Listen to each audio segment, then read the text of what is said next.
Thank you, Gretchen. Okay, my first recommendation is The Lion in the Living Room, and you can see this adorable little lion here. um, the Lion in the Living Room, How House Cats Tamed Us and Took Over the World. This is the first book by Abigail Tucker, who is a correspondent for Smithsonian Magazine and has been featured in Best American Science and Nature Writing Series and recognized by the National Academies of Science. She is also a witty and lively writer. This little book takes one through an amazing exploration of history and evolutionary biology as well as culture. Truly, it seems that we did not bring in cats to domesticate them. Rather, they have invaded our spaces to tame us to their will. Cats are the only domesticated animals that do nothing for us in exchange for their food and care. Dogs provide many services from bomb sniffing to rolling over, fetching the morning paper, herding sheep, and barking alarm, and the list is very, very long. Cats, on the other hand, are beautiful, soft, and love to be stroked and cuddled. Stories of their controlling rat and mouse populations appear to have been greatly exaggerated. Like art, they are useless but necessary. That last part is my idea, totally, as an artist. Their domestication of us is longer than I had imagined. Going back to earliest history, I believe that what Henry David Thoreau pointed out, according to Laura Nassau Walls, in her wonderful biography, Henry David Thoreau, A Life, Henry was captivated by the kitten one of his sisters had brought into the family.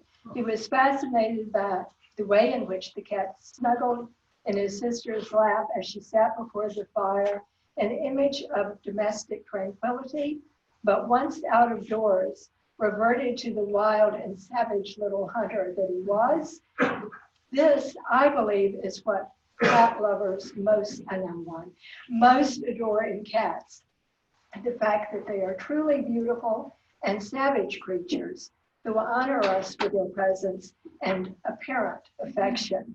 Cats now greatly outnumber dogs as pets, and like humans, have invaded the entire world, sometimes with mixed results. The next book is A Week on the Concord and Merrimack Rivers by Henry David Thoreau.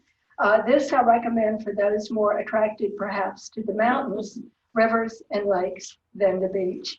This book did not receive the attention it should have when it was first released. It has some of the most beautiful passages of nature writing imaginable. It records a trip made by Henry and his brother John.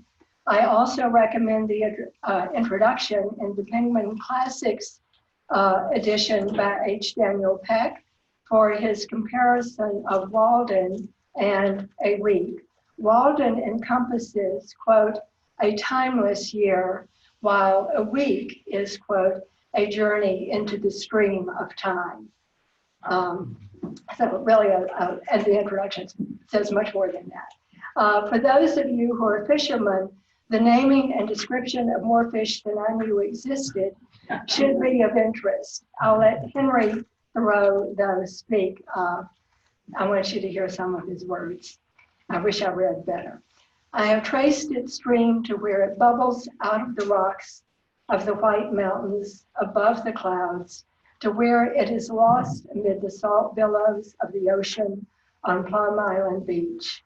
At first, it comes on murmuring to itself by the base of stately and retired mountains, through moist, primitive woods whose juices it receives, where the bear still drinks it, and the cabins of settlers are far between. And there are few to cross its stream, enjoying in solitude its cascades still unknown to fame. By long ranges of mountains of Sandwich and of Squam, slumbering like tumuli of Titans, with the peaks of Moose Hillock, the Haystack, and Kearsarge, reflected in its waters, where the maple and the raspberry, those lovers of the hills, flourish amid temperate dews, flowing long and full of meaning, but untranslatable.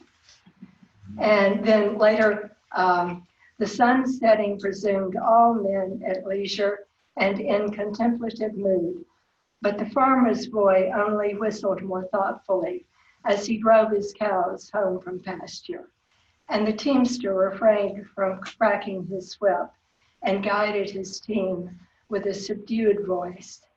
The last vestiges of daylight at length disappeared, and as we rode silently along with our backs toward home through the darkness, only a few stars being visible, we had little to say, but sat absorbed in thought, or in silence listened to the monotonous sound of our oars, a sort of rudimental music suitable for the ear of night and acoustics of her dimly lighted hall. The valleys echoed the sound to the stars. So, yeah. So this is the third book. This is extraordinary. It is real. It's a long book and worth every minute it takes to read it. It was written by Laura de Salle-Walls, a professor at Notre Dame, published in 2017 by the University of Chicago Press. She begins with a history of Concord, into which she places the Thoreau family and the youngest son, Henry. She gracefully weaves this fascinating story as she moves through his years at Harvard, his struggles as a writer, his time at Walden, his many literary friendships, and his one night in jail for civil disobedience. Thoreau considered Concord his Rome, and indeed it was the locus of great intellectual fervor, of which he was an important part. This book at 600 pages is not light reading, and I do not recommend it for the beach. Wait the cooler weather and you will delight in curling up with it on many an evening. There are many details of Thoreau's life which you will discover that may surprise you, and as an artist, this one was of great interest to me. That he transformed his father's pencil company into the premier pencil manufacturer in the United States. In doing so, he also gave himself the ability to walk in the woods while making notes. A pen and inkwell would have made his writing very awkward and inhibited his work as a nature writer. The improvement in pencils with the introduction of clay into the manufacture of the graphite. This is known as the Conte method. It made it possible to control the hardness and the softness of the lead. Before pencils existed, but were very clumsy. No control of whether it's a 2B or a 6B. Thoreau was truly one of the great thinkers of his time. He made very important scientific contributions, which are still consulted by scientists today. Importantly, he was also a committed abolitionist. Laura de Salle-Walls brings him back to life with all of his complexity, problems, and successes. And Catherine, didn't you say it left you feeling somewhat in love with Henry David? Beyond somewhat. I thought I remembered that. Yes. Okay, we've got John now. Is this on? Yeah. Okay. Hello, it's wonderful to be back. I'm in the unusual situation of being double emeritus. When I left Notre Dame after a difficult decision in 2004, I was informed at the last minute that since I'd been here more than 10 years and I'd reached the age of 60 that I was emeritus. I think the standards have risen since then probably for that status, but I'm very happy to be back. I counted that something like 28 books on the list, so this will be very brief. The 5 books under my name are all works that I taught my last semester of regular teaching, in a course on nature writing of the last 5 years, nature fiction, environmental fiction. And that's not a phrase I ever expected to use. In the last 5 years, I've spent most of my life teaching 18th century literature and It was a new experience to teach authors, all of whom had websites. The book that I'll concentrate on for just a couple minutes is The Overstory by Richard Powers, which of the five is probably the most literary in the sense of a work that is likely to repay rereading.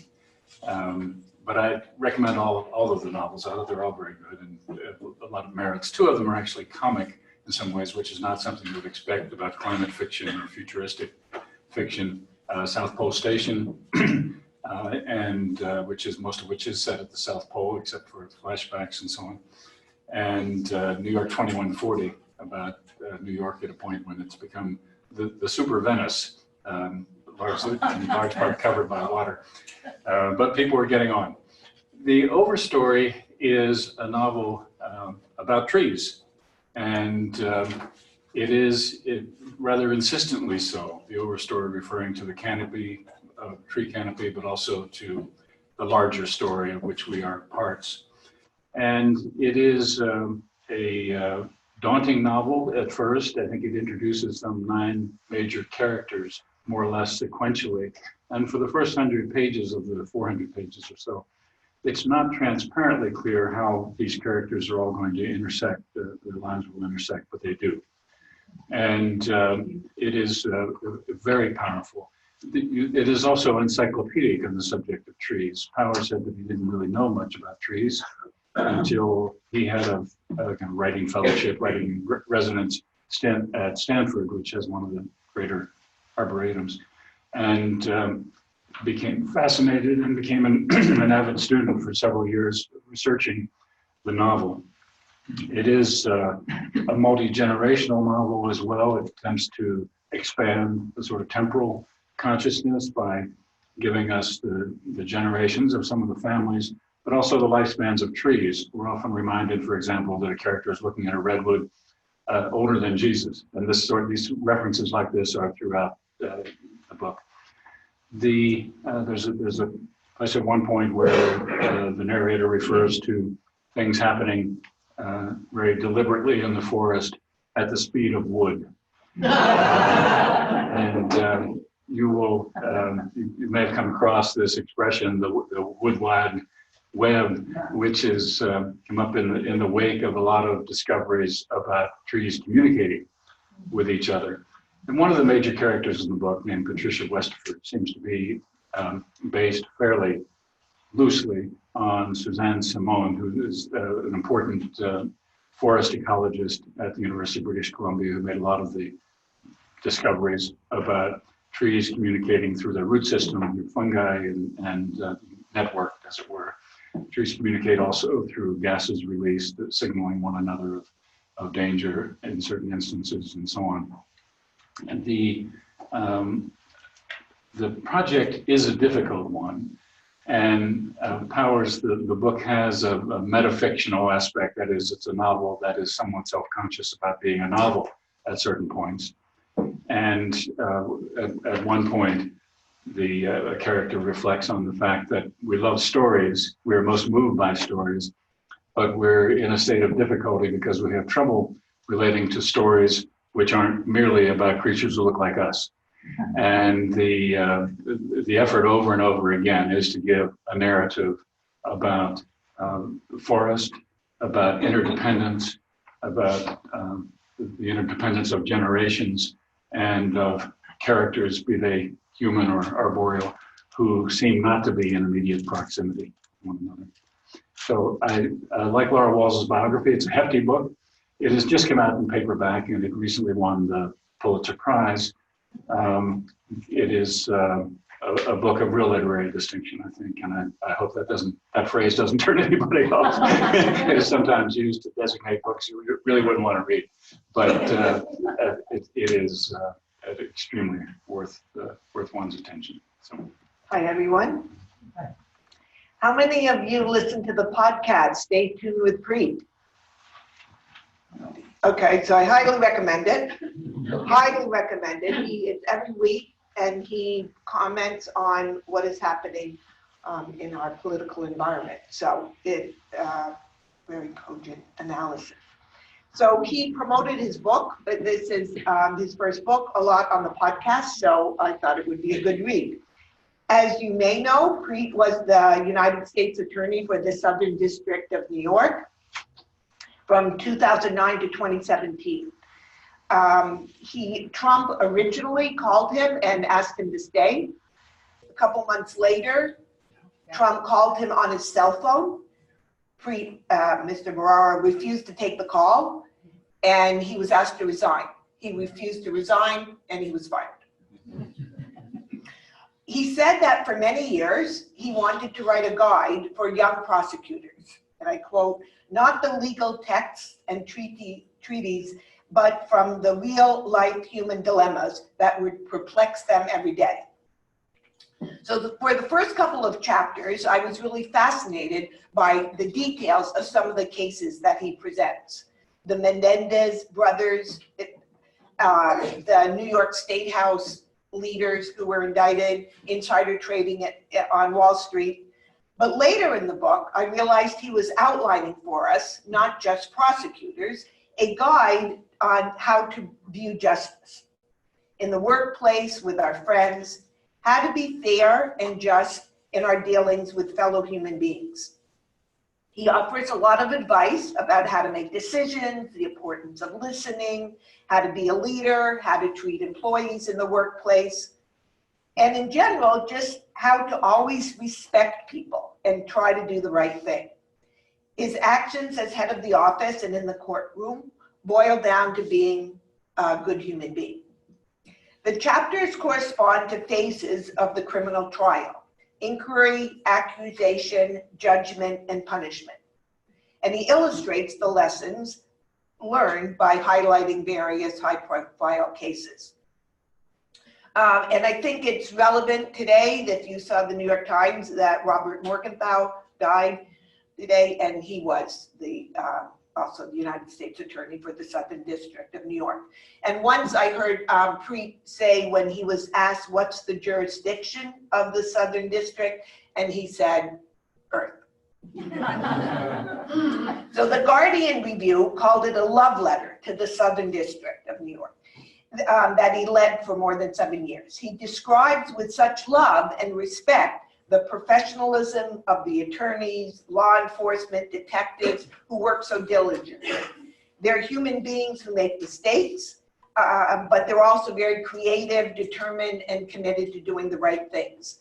And he tells this story of an attorney, it might have been a detective, who said to the receptionist at the office, "if you ever get a letter from a death row inmate, give it to me." And so a death row inmate did write the letter, and miraculously it actually got to this person's desk. He worked on it, and he was exonerated. So the chapter about the idiosyncrasies of judges is particularly interesting. Bharara points out that judges don't get to watch fellow judges in action. Quote, "their observational experience is largely stopped in time at the moment of being sworn in, unlike prosecutors who get to watch the other side every day and learn from them. Every element of the law is dependent on the fateful choices of unpredictable and imperfect human beings," he writes, "from the cops to the lawyers to the judges to the cooperators. It is the human factor that makes the attempt to deliver justice uncertain." Bharara is insistent that, quote, "the criminal justice system in any society necessarily implies a moral code. Bharara's basic contention is, in the end, the law doesn't do justice, people do." So I highly recommend it, and it is in the library. The second book I wanted to talk about is The Girl with Seven Names by Hyo and Seo Lee with David John. And I found this book by reading Pachinko. Has anyone read that? Yeah. So that was a National Book Award finalist, a fabulous book. So this book is about a true story of Lee, who escaped North Korea as a young woman in 1988. Her village bordered China, So when the river was frozen, her mother and her brother bought goods in China and brought them back to North Korea to sell. They bribed the guards and they had a pretty decent living. Her father was in the military, so they led a pretty good life, unlike most North Koreans. But she did describe food shortages, public executions, and the reverence that they had for their supreme leader. One day, almost as a teenage rebellion, she crossed the river with the help of her mother's trading partners, and she started her new life in China. Then she realized it was too dangerous for her to return, that she would imperil her family. She's extremely resourceful. Her relatives arrange for a marriage for her, and she pulls out at the last minute because she realizes that's not the life that she wants. She's always in danger without the proper identity documents. And her story is the universal refugee story. She's exploited at work. She has challenges finding decent work. She works hard to have the right accent so she won't be detected, trying to keep in touch with family back home, and trying to get to a safe haven. Her goal is to get to South Korea because the South Koreans help and support North Korean defectors. The title 7 Names is because she keeps on having to change her identity. She has a lot of close calls, but she also has help from people and some good luck. So she gets her mother and brother out, but they have a very long, risky route through Laos, and they end up in prison. But in the end, they get to South Korea, she meets an American, gets married, and they all settle in the US. So the journey took her many years. With all we hear about the news about desperate people escaping Central America for a better life, this brings the struggle to a very personal level. She always needs to be on the lookout. Some people help her, other people deceive her. She brings the issue of North Korea really alive. This is one woman's struggle to have a freer life with her mother and her brother. Thanks so much. Maybe, A question? Do you know the book Dark River?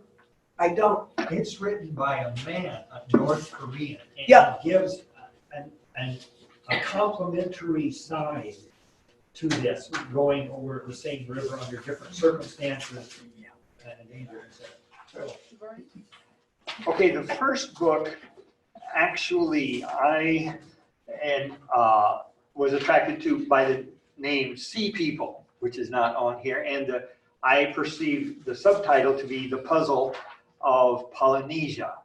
The question that drives the book is, where did Polynesian people come from? Namely, people who live on islands in the Pacific Ocean. Okay? When a person starts to study this, the first thing you learn is how very, very large the Pacific Ocean is. I did not realize, but it's the other sea, it's the backside of the globe that is so large that all of the current continents, land mass, can fit into it, and still another additional continent could fit into it. And the question is then, that drives this book is, where are Polynesian people from? Where, and there's been significant controversy over it, and this chapter by chapter takes a person through the process from 40,000 years ago to 1,000, and then into prehistory, and then into the myths that the people have, and then European discovery down to the emergence of carbon dating, and then the difficulty finding any pottery, DNA, which has helped to solve the puzzle. So it really begins with Captain Cook and his death, but that's the first chapter. Then we're taken to 1513, when Vasco Nunez Balboa, a Spaniard, hiked over the Isthmus of Panama from the Atlantic Ocean looking for gold and viewed the Pacific Ocean, which was the other sea. Now, when he did that, he proved Columbus wrong about things and Amerigo Vespucci right, that there was a huge sea there. In 1519, then Ferdinand Magellan, a Portuguese, departed from Spain with 5 ships to find a western sea route to the Spice Islands in Indonesia. He was the first European then in 1519 and subsequent years to cross the Pacific Ocean, going down around the Straits of Magellan on the southern tip of South America and then traveling across. Then it was like 150 years before Captain James Cook, a British one, from 1764 to 1779, made trips in which he mapped islands from New Zealand to Hawaii in the Pacific Ocean, especially with the help of Tupaya, a Tahitian Polynesian navigator. He died himself in Tupaya died in 1770. So there were 3 voyages, 1768, 71, 72 to 75, 76 to 79. Next is 1947 with Thor Heyerdahl, who went on the Kon-Tiki raft expedition.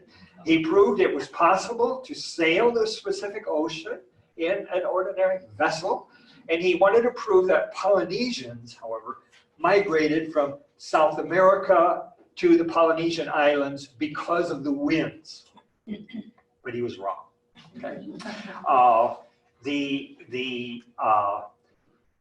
In order to solve the issues, how do you decide where Polynesians came from? One of the things that played a major role when they got to an island was the presence on the island of pigs, chickens, dogs, and rats. No cats are mentioned, sorry. Because on some islands would be pigs and chickens, and some islands only dogs, and on some islands rats and chickens. Rats had been brought in by certain peoples and left, and then would become food for other for pigs, for example, on the island. Another thing that plays a major role is the oral myths and legends, asking them, what is your story? And at first they were discounted as myths, and then they have found that there was a kind of truth in many, many of them. So Christina Thompson takes us through this and has written this. She is at Harvard. She married a Polynesian named Seven, okay, which in Polynesian is either Fitu, Hitu, Mitu, or some kind of Itu. And wherever they went then, and she took her 3 boys and him on these islands, when he would come and rent the boats, they say, oh, well, it's supposed to be 40, but for you, brother, it'll only be 30. And so he was welcomed everywhere he has gone. Finally, with carbon dating and the help of pottery and things, the current scoop is that the first migration was to Tonga and Samoa in 950 BCE, about the time of King David. Okay? Then there is not a significant influx of people until 1000 CE, 1000 AD. Only 300 to 500 years before Europeans discovered them. And are Polynesians African, Aryan? There was a strong argument that they were Aryan. Asian, South American, Indonesian. They're basically from the Malay archipelago and Taiwan. And they're Austronesian peoples, the same origins as the indigenous people of maritime Southeast Asia, Madagascar, over toward Africa, and Taiwan. It's an absolutely enthralling book. and I recommend it to you highly. I certainly learned a lot about my world that I did not know. And maybe my wife and I will be going to Samoa and Fiji and Australia and Indonesia next year. So it held special interest for me. The second one is Tara Westover's Educated. How many of you have read this? Wonderful, wonderful book. And especially anyone, I realize as I reread the book and listened to her podcast or videos of her, anyone who was born and raised in any kind of a rural setting may be especially interested in this. Tara Westover was born on September 26th, 27th, 28th, or 29th, 1986. There's disagreement among the family about when she was born. There was no birth certificate. In Clifton, Idaho, which has a population of 259, it's just 120 miles north of Salt Lake City. It's 160 miles north of Brigham Young University in Provo, Utah. She's the youngest of 7 children, and her parents followed a survivalist lifestyle, okay, representing the radical right wing of Mormonism, the Church of the Latter-day Saints. So the book begins. This is not a book about Mormonism. And she explains that in some of her interviews, that there are many Mormons, people of the Church of Latter-day Saints, who live a very regular life, we would say.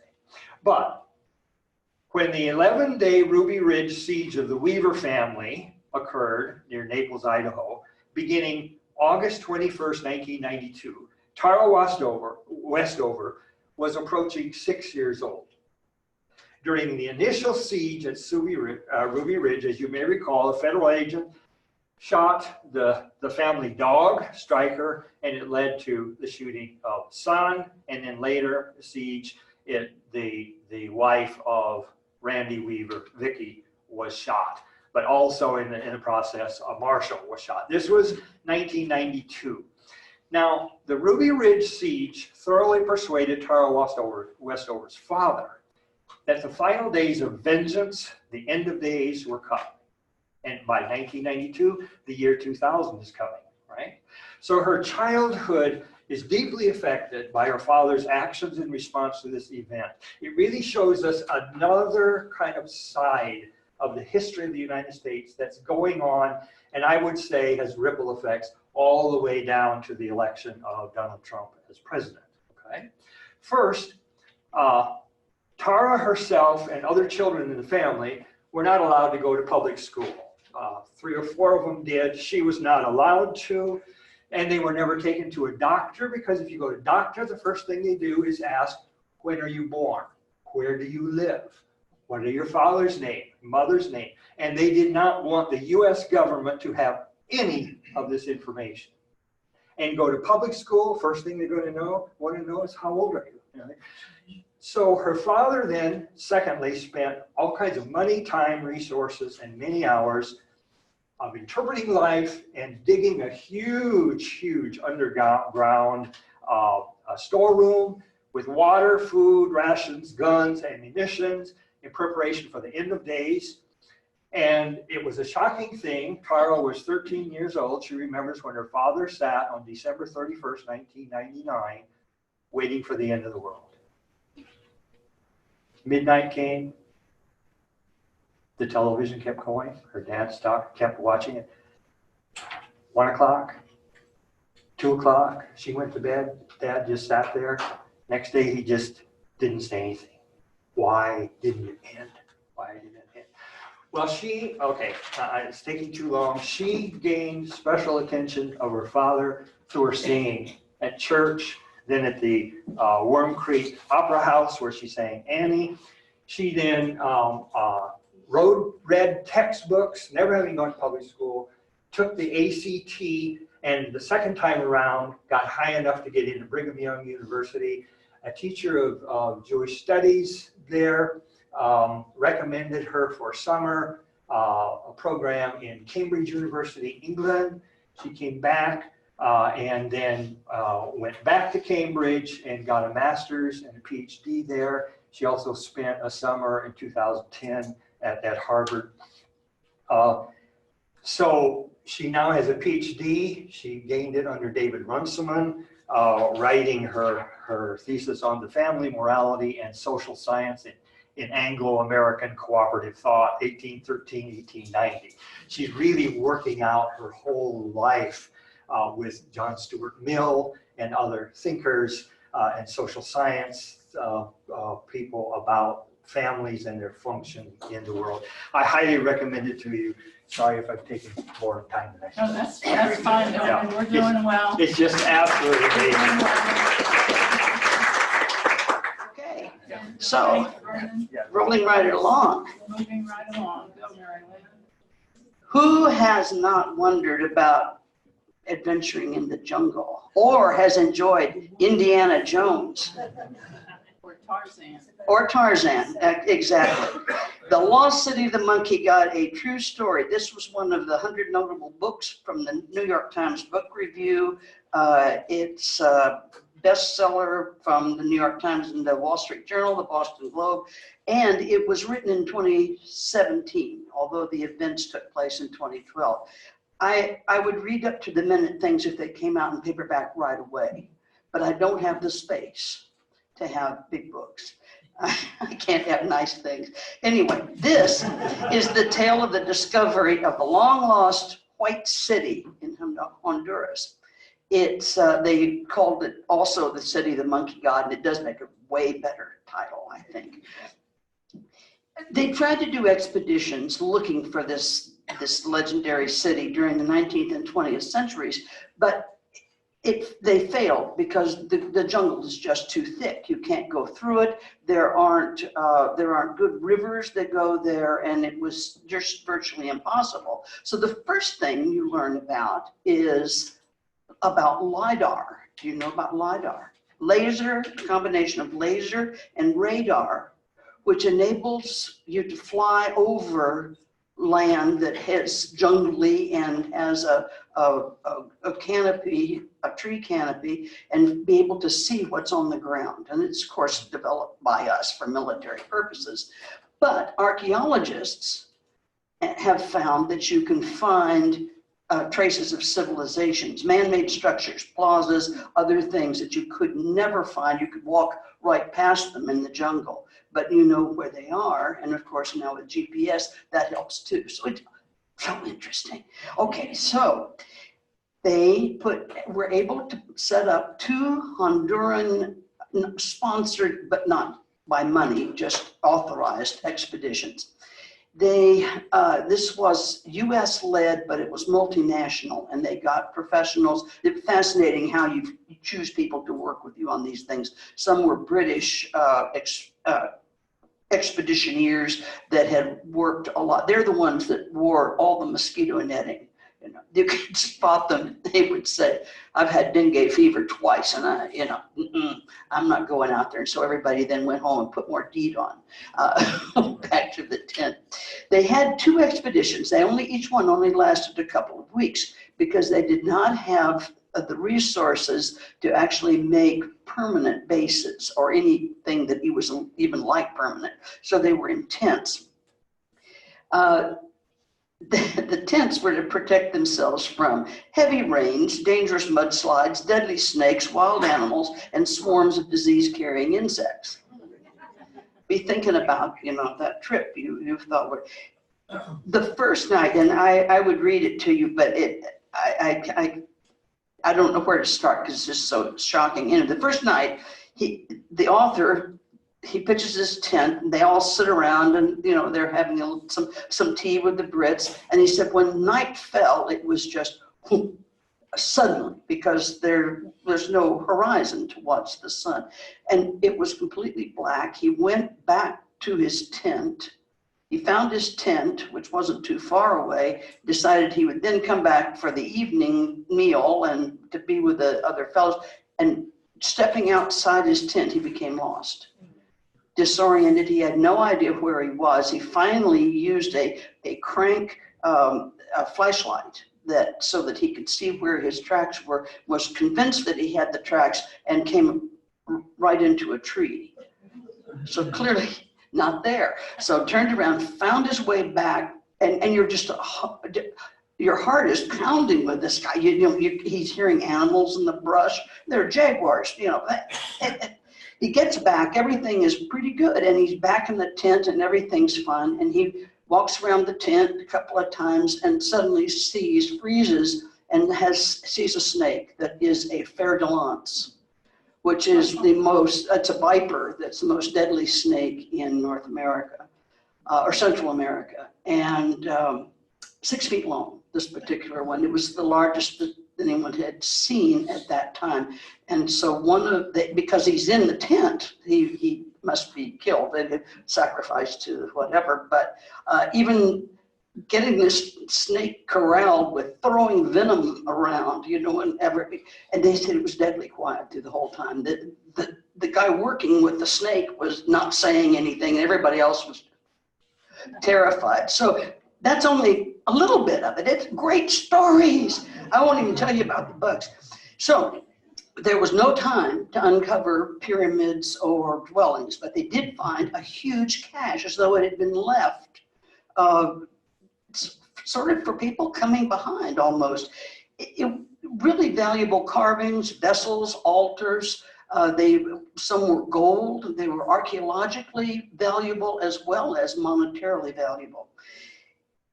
There's, as a result, now that they've gone, there's an effort for the Honduran government now to protect and explore the find, but politics and circumstances in South America being what they are, I don't hold out a lot of hope. But what also they dealt with was a curse. So wouldn't you know, it's a lost city, there's a curse. And sure enough, about half the original team came down with a disease, a mysterious disease that was very, very hard to figure out. They came back to the States, and that was the problem. If they had come back to, actually, one of our residents is a medical missionary in Afghanistan, and she came back and gave us a report in the dermatology department about leishmaniasis, which is what this turned out to be, which is not that totally unusual, but you don't encounter it every day in U.S. hospitals. I've not seen it myself, unless I went somewhere.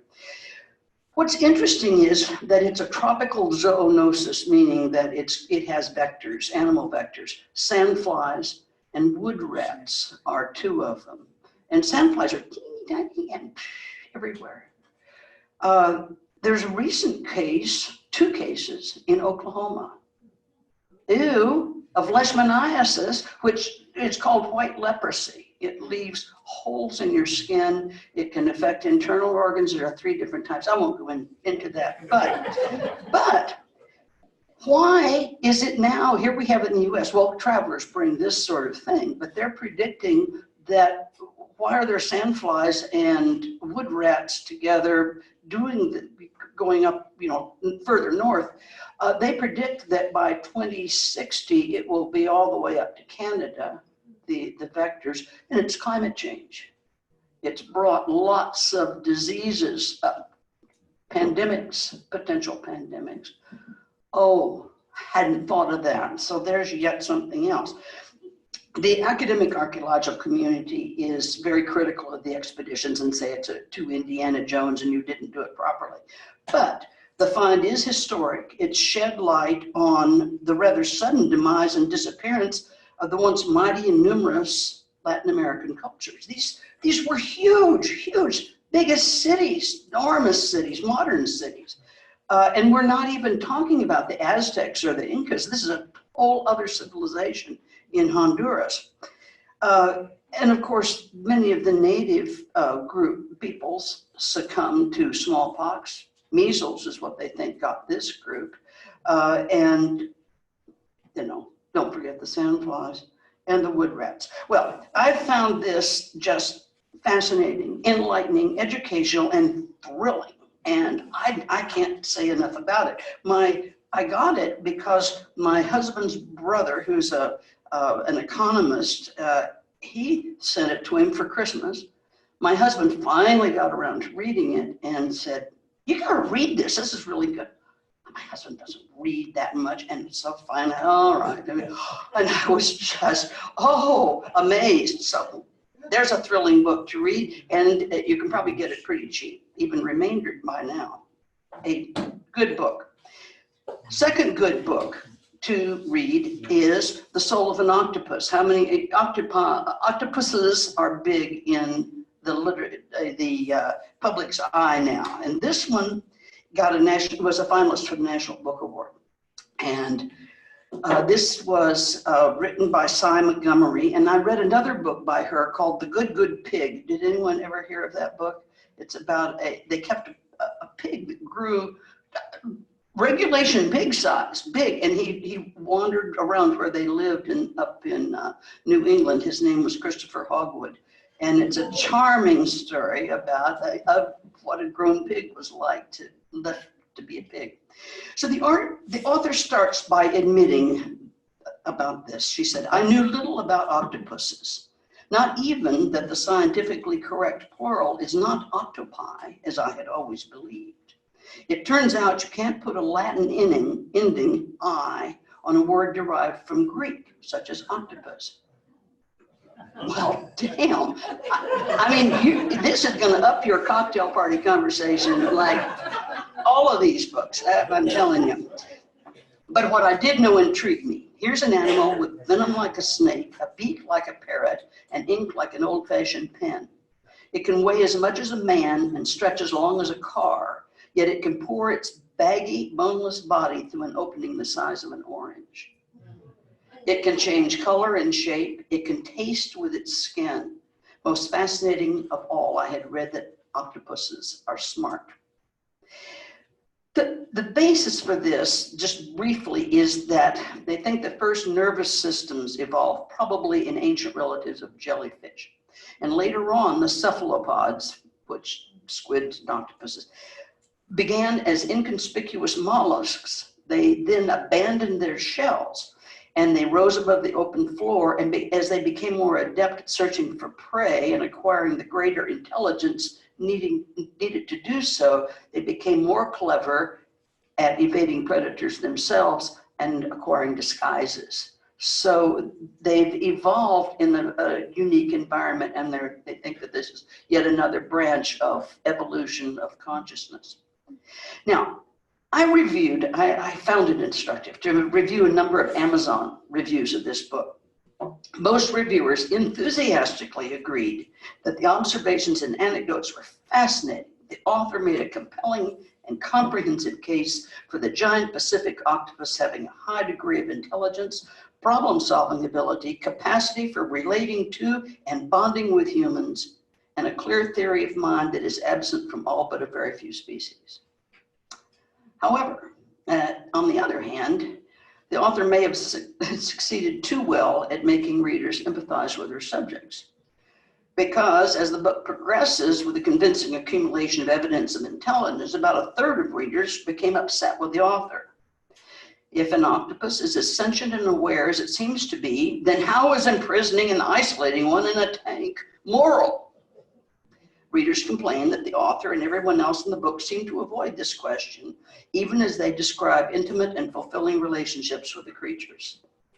Amazingly enough, it's about 70% adored, and the other 30%, they turn on her. You know, they'll say it was good at the beginning. You know, it's why I don't read about elephants in captivity. You know, you don't want to know. And that's what happened with the octopus. I like the book. The author indeed has a close connection with sea creatures. Her writing's informative and very human. There were complaints that they didn't like her inserting her own experiences in that. I like that in an author. I like someone who takes a topic and I wonder why they picked that topic, why they got involved, and that doesn't bother me. Some don't. You want to know more about octopuses? There's another book I can recommend. But you'll discover the heroes behind the scenes at aquariums and the dedication it takes to keep an octopus in a setting that the non-diving public can enjoy.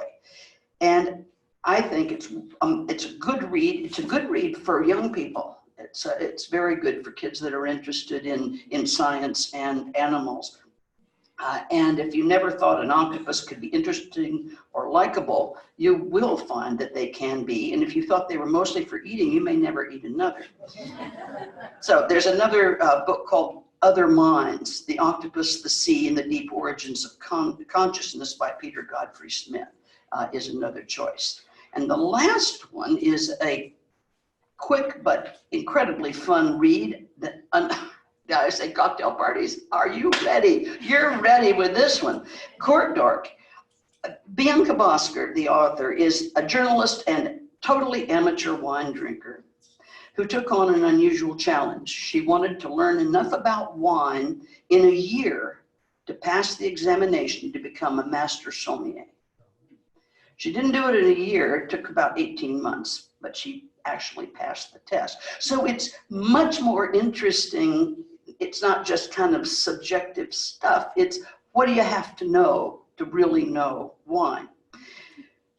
Wine's been around forever. The lore is ever changing and no two bottles of wine are alike. It doesn't taste the same from one person to another. And so it's really subjective.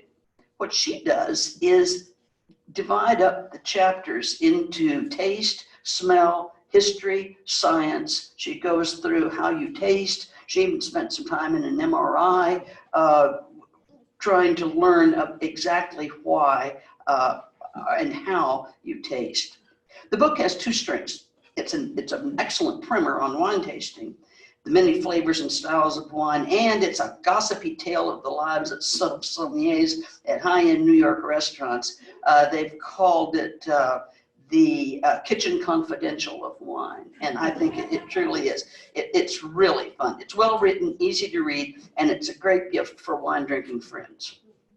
Although I don't think it's made me a hugely more sophisticated wine drinker, I am willing to go over my previous limit of $10 buying wine in the grocery store.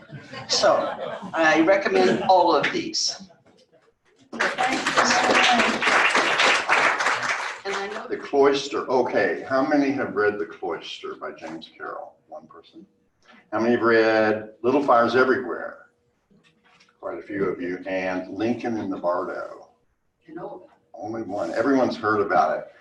A lot of people don't like that. I'll just say a few things that might interest you if you decide to read these books.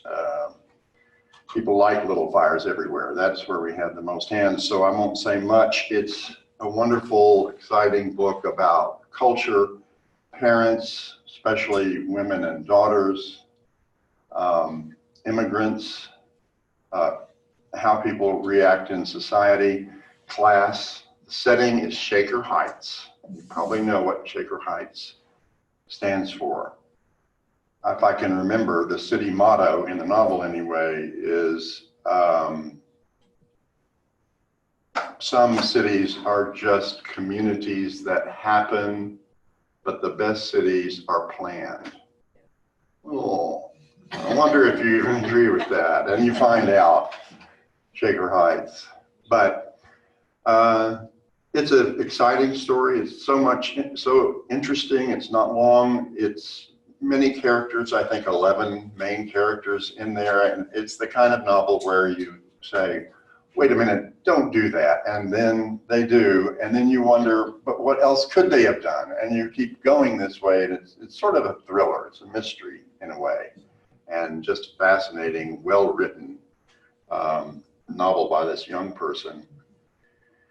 The Lincoln in the Bardo is the opposite. You don't know what's going to happen next. There is no way to predict what's going to happen. The Bardo, you want to know what that means. Lincoln is Abraham Lincoln. Takes place in 1862, the year his son dies, Willie. The Bardo is a Tibetan Buddhist concept of a sort of liminal space, a sort of in-between transition from life to death, and a place that we go through and deal with issues that maybe we didn't deal with. So most, well over 50% of the novel are these individuals who have died who are in the Bardo, and they happen to be in this, they don't have bodies, but they happen to be in this cemetery where Abraham Lincoln's son is put in Georgetown. And you can't tell how they get around. I think they can go through walls, they can sort of fly around, and they speak the most. The character you're most interested in is Abraham Lincoln, who was, as the newspapers said at that time, just so grief-stricken by his 11-year-old son's death, his illness, and then his death. And according to the papers, he would go to the crypt and open the coffin and hold the boy for the first few days after he had been interred there. And he was just stricken by it. You may know that, it's all history. So in some sense, he's kind of approaching the Bardo, but he can't hear, he senses things happening in this cemetery, and he senses, just as his dead son senses his presence in some ways. As a human, you can sense things that aren't rational. As a person in the Bardo, William, he really does sense his father's presence. He doesn't understand it. He kind of sits on his lap. Of course, Lincoln doesn't know this. The structure is what has turned many people off to this book. It's sort of, there are no chapters unless you want to call a sentence or two a chapter, because it jumps that much. Many of the speakers are the dead people. Others are newspaper writers, columnists, generals, officials, Lincoln family members, many people who are, I believe, quoted accurately. It's historically based. Does it sound interesting at all to people? No. It was, I really did love it. It really takes you to a place where you can sort of sense what would it be like to be not alive, but to be conscious in some ways of what you have done in life and how you acted. Let me also tell you, there are many, many funny places in that novel, because these characters are just several of them. This is what retirement means to me. Right. Sounds like. The Cloister is, The Cloister by James Carroll is my favorite of those three, and I read all of them in the last year. They're all new, a year or two old or something. So, Yes. what's the Catholic term for the interval between Purgatory. death? Purgatory. Yeah. Where you work it out. This is where you sort of, in the Tibetan Buddhist concept, you gradually degenerate and finally disappear, but it could take ages. So you hold all these actions and thoughts you've had in your past, and you get into arguments with other people in the Bardo too. The Cloister has a kind of religious title. So there are two settings for the Cloister. One is 1950 in the Cloisters in New York, the Met-owned museum, which is a Rockefeller completely rebuilt cloister from France that put up in the northern part of Manhattan. That's 1950 setting. Two main characters in there, although there's several others. A priest who has a Catholic parish nearby, and the woman who is a docent at the cloister. And did you read this, Hal? Did you like it? I did too. And the docent is a survivor of the Holocaust. This is 1950. And then the second setting is about 1140, I think, in France, in Paris. And it is the interaction of, and the history really, all based again on historical information of Peter Abelard and Eloise, the abbot and the nun who were equals intellectually and powerful, and yet on the wrong side of history for the Catholic Church, because they really did not want to exclude people. They wanted to include people. And one of Peter Abelard's famous works is called The Dialogue with a Philosopher, the Dialogue of a Philosopher with a Christian and a Jew. And he was, of course, condemned for this because he argued for equality and for peace and harmony and not for exclusion. So that story, Peter, those characters exist in a third of the novel, and it goes back and forth from 1950, and these people are talking about them. And her father had been he was a Jewish scholar in Paris, writing many books and well established until the Nazis came to Paris. And of course, then he was finally moved to a concentration camp, and many things happen in that. So that part's a flashback. It's about this romance. There's questions, if you like questions about the meaning of life and the meaning of religion and God and how established churches respond to things and what one can do. Does one leave? Does one continue? Whatever, all these things come up. It's a new novel. There's a bit of issues about sacrifice, about suffering, and about survival. It's just a beautifully written book in a very different way than Lincoln in the Bardo is. It's Is there any sex? There's romance. Oh, even better. Yes. And there's potential romance. And there is sex, actually, if you go back to 1140. There is a scene. Anything else that I might have forgotten that anyone wants to ask before? Thank you, Clark. George Saunders is really a Well-known author. author. He gets lots of prizes, and I find him just Virgil, you want to come on? About 15 years ago, I discovered that there were books about things other than medicine. And I sort of had a memory of that because I went to Emory College and I was forced to read, things in liberal arts. But I always enjoyed science, and I spent 90% of my time doing that, and did for the next 50 years or so. But I fall in love with history, and primarily through biographies. And the book that really got me started was called The First American. Have any of you read that book? The First American was also probably the first noted American scientist, and that was Benjamin Franklin. And the life of Benjamin Franklin is fascinating, and I would really encourage you to look that book up. I'm not going to talk about that today, but I still go back and look through it occasionally because it's such a fascinating book. The books I want to talk about today are in a period around Benjamin Franklin's life, and they deal with the French and Indian War, a book that I've listed here by Fred Anderson called The War That Made America.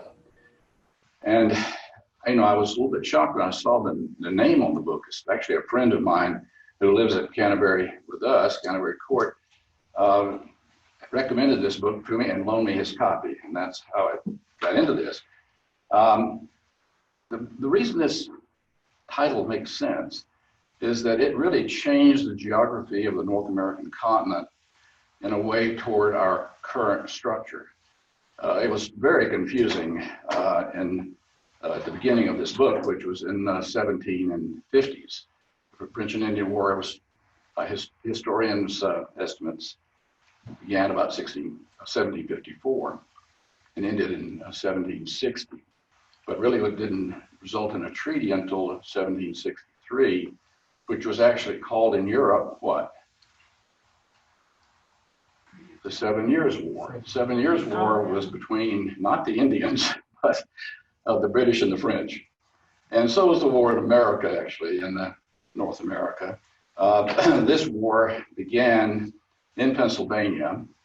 You may remember that the Penn brothers were given the state that we call Pennsylvania, that plot of land in 1681, George II, I guess. Anyway, in 1681, Penns came in, and this was going to be a pacified country. This was going to be a place where no one fought with anyone. And in order to pacify the Indians, they set up this policy of giving them gifts. They would come to the fort, and the Indians would help. They would do various things, teach the farmers how to grow crops in Pennsylvania. And some of the gifts that they gave that were most coveted were guns, right? the Indians were given guns up to the Delawares back in the 1680s, and well, mainly though in the 1730s and 40s, because the Indians became a little bit perturbed by the fact that there were so many people, coming in and claiming land that no human being was supposed to claim as their own, as you know. And but things really got hot as more and more Europeans decided to come to Pennsylvania and escape all the troubles that were going on in Europe at the time. And they moved, of course, westward toward Pittsburgh. And the confluence of the Allegheny and others formed the Ohio River in now Pittsburgh. Well, this did not go over well with the Western tribes, particularly the Iroquois and other Indian tribes. That the Iroquois actually coordinated and formed a nation out of 5 other tribes. It became 6 tribes that were collaborating and developing their own forces, their own military forces together. And what began to happen in the early 1750s was attacks on local villages, because people who were no longer Quakers, these were people who carried rifles themselves, they were hunters and fishers, and they wanted land where they could set up their own family, their own farm, grow their own foodstuffs. And the Indians, of course, became less and less comfortable with this.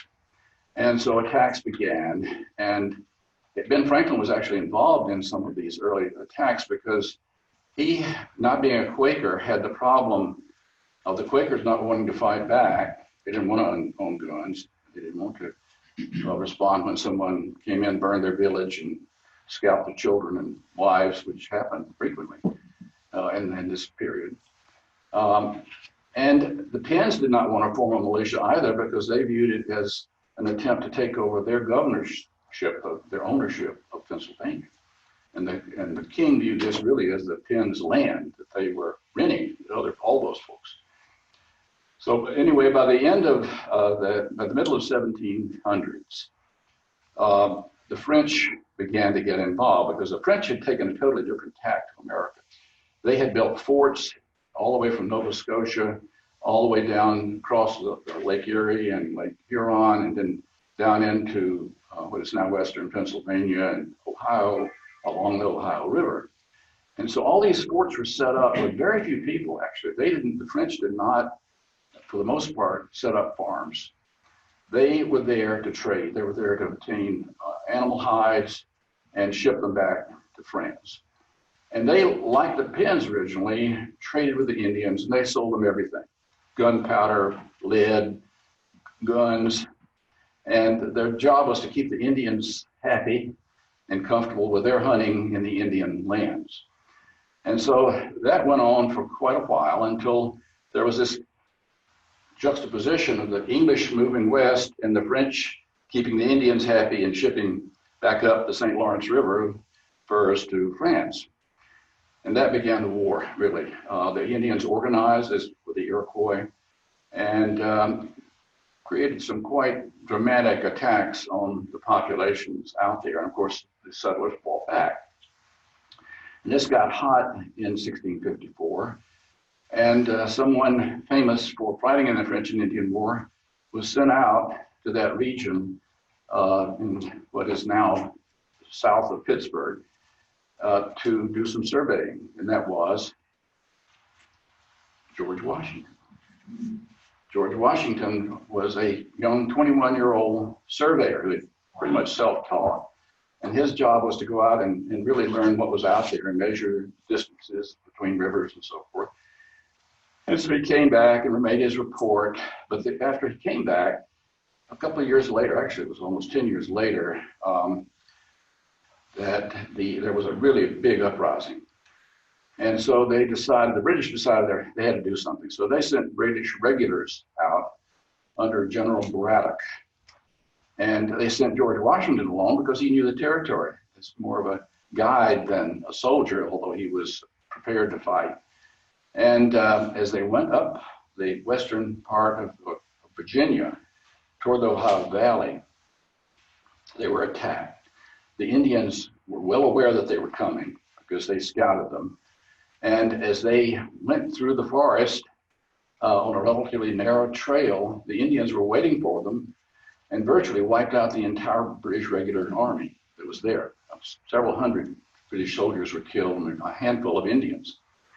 And Braddock was killed in the first barrage. And in fact, there's a road, apparently, a trail of some sort named after Braddock that's still there.